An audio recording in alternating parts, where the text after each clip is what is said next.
هقول له مش عايز امسح الازاز، مش عايز امسح الازاز، مش عايز امسح الازاز. ب 100 جنيه 95 بعد اذنك.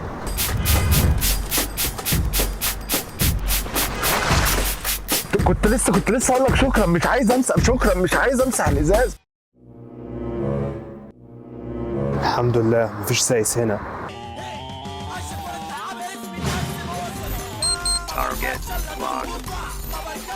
باشا